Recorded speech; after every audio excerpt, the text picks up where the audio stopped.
Assistant professor प्राचीन इतिहास के लिए कुछ महत्वपूर्ण प्रश्नोत्तर अभिलेखों से। कथन ए, गुप्त सम्राटों की धर्म विजयी नीति के फलस्वरूप सामंतवाद का उदय हुआ। कथन आर कह रहा है यह आर्थिक विकास के लिए आवश्यक था। इसमें 4 ऑप्शन दिए गए हैं आपके, आप देख लीजिए।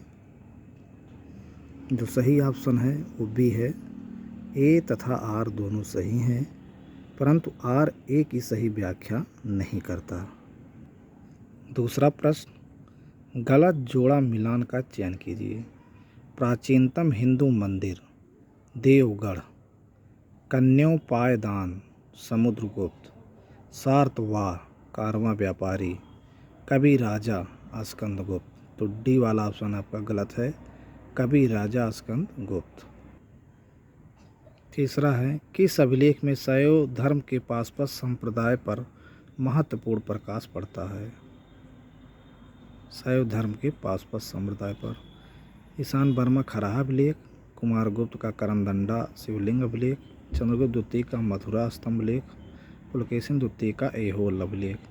तो सी सही है, चंद्रगुप्त द्वितीय का मथुरा स्तंभ लेख। अगला क्वेश्चन है, किस गुप्तकालीन स्तंभ लेख से ज्ञात होता है कि मद्र नामक व्यक्ति ने 5 जैन तीर्थंकरों की प्रतिमाओं का निर्माण करवाया था? तो 4 ऑप्शन दिए गए हैं, आप देख लीजिए। जो सही ऑप्शन आपका होगा कहाओम स्तंभ लेख। अगला है, कौन सा जोड़ा गलत है? वैनगुप्त गुणईधर टिपरा ताम्र लेख, भानुगुप्त एरड़ा स्तंभ लेख, विष्णुगुप्त दामोदर गुप्त ताम्रलेख, बुधगुप्त बिहार स्तंभ लेख। तो बुधगुप्त बिहार स्तंभ लेख का जोड़ा गलत है। अगला देखते हैं, सारनाथ बुद्ध मूर्ति किस लेख किस गुप्त शासकों से संबंधित है? स्कंदगुप्त व बुद्धगुप्त से, पुरुगुप्त व स्कंदगुप्त से, भानुगुप्त व विष्णुगुप्त, वैनगुप्त व स्कंदगुप्त।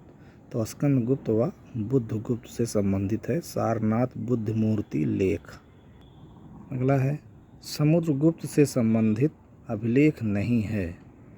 प्रयाग प्रशस्ति, एरड़ प्रशस्ति, नालंदा प्रशस्ति, गया ताम्रलेख, मथुरा स्तंभ लेख। मथुरा स्तंभ लेख, ये इसमें ऑप्शन दिए गए हैं A B C D E. तो आपका ई सही है, मथुरा स्तंभ लेख ये नहीं है। अगला है, कहाओम लेख में ह्वेनसांग ने नालंदा के संघाराम बनवाने वाले शासक शक्रादित्य कौन था? कुमारगुप्त, स्कंदगुप्त, समुद्रगुप्त, बुधगुप्त। तो शक्रादित्य जानते हैं आप, स्कंदगुप्त था। तो बी ऑप्शन सही है, स्कंदगुप्त।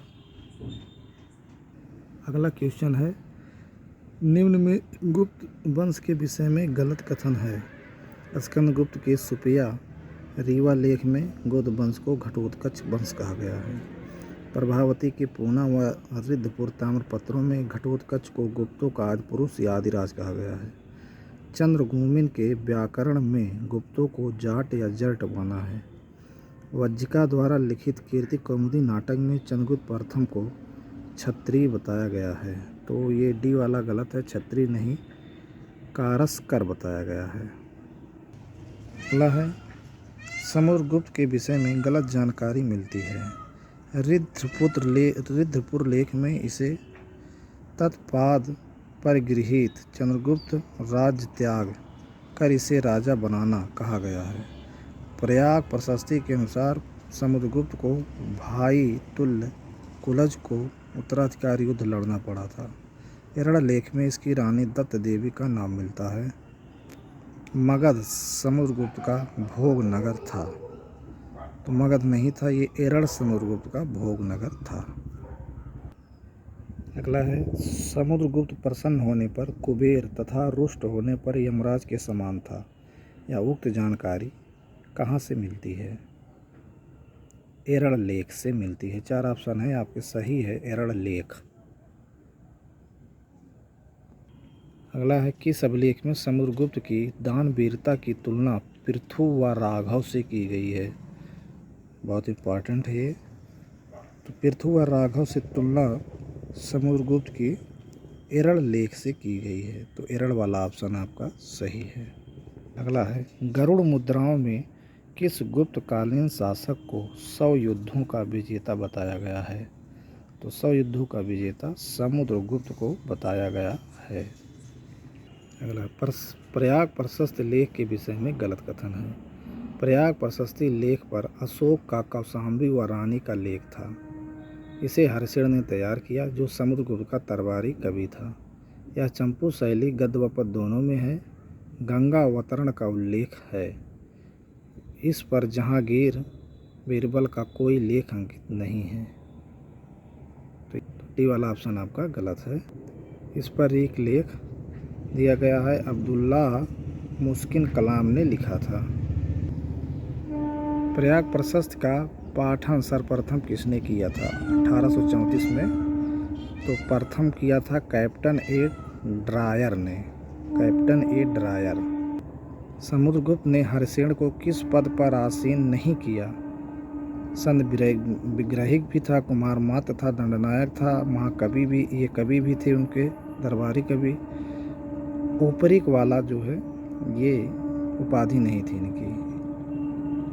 प्रयाग प्रशस्ति में हर्षिण के पिता जो खाद्दात पाकिक महादंडनायक पद पर थे वे कौन थे।